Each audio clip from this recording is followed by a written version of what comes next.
क्या है अक्षांश एवं देशांतर रेखाएं। पहला प्रश्न है कि ग्लोब पर विषुव की स्थिति कब पाई जाती है। उत्तर ऑप्शन बी हो जाएगा 21 मार्च एवं 23 सितंबर को।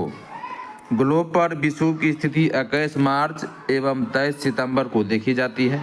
21 मार्च व 23 सितंबर को सूर्य की किरणें विषुवत वृत्त पर सीधी पड़ती है। वह तिथियां जिसमें दोनों गोलार्धों में दिन और रात की अवधि समान होती है विषुव के नाम से जाना जाता है। 21 मार्च वाले विषुव को बसंत विषुव तथा 23 सितंबर वाले विषुव को शिशिर विषुव कहा जाता है। दूसरा प्रश्न है कि निम्नलिखित में से कौन सा शहर सबसे पहले सूर्यास्त का अनुभव करता है। उत्तर ऑप्शन ए हो जाएगा सिडनी। भौगोलिक स्थिति के अनुसार जो स्थान सर्वाधिक पूर्व दिशा में होगा वहां पर सबसे पहले सूर्योदय व सूर्यास्त दोनों होता है।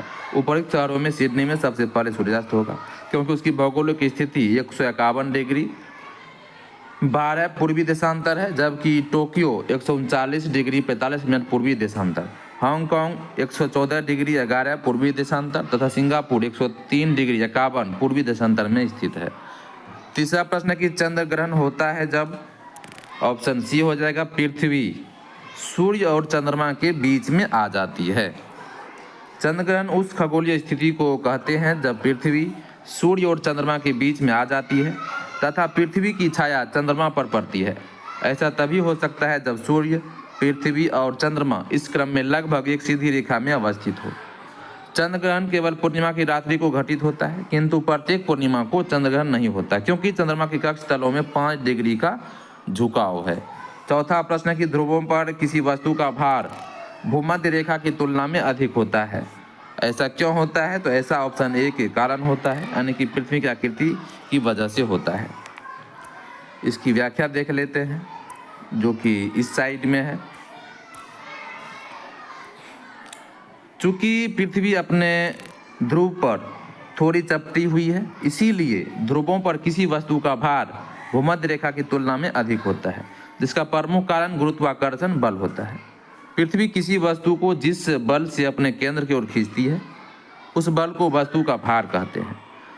वस्तु पृथ्वी के तल से जितनी दूर होती जाती है उतना ही पृथ्वी का आकर्षण बल कम होता जाता है। चूंकि भूमध्य रेखा पृथ्वी के केंद्र से ध्रुव की अपेक्षा दूर है, इसीलिए भूमध्य रेखा के मुकाबले ध्रुव पर वस्तु का भार अधिक होता है।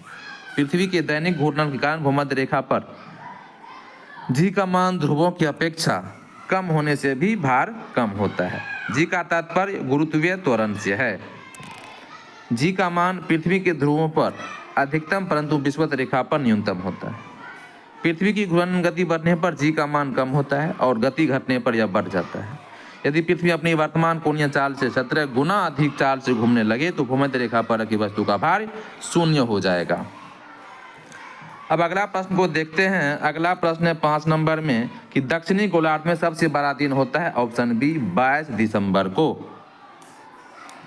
22 दिसंबर की स्थिति में दक्षिणी ध्रुव सूर्य के सम्मुख होता है और सूर्य मकर रेखा पर लंबवत चमकता है, जिससे यह ग्रीष्म ऋतु होती है। इस स्थिति को मकर संक्रांति कहा जाता है।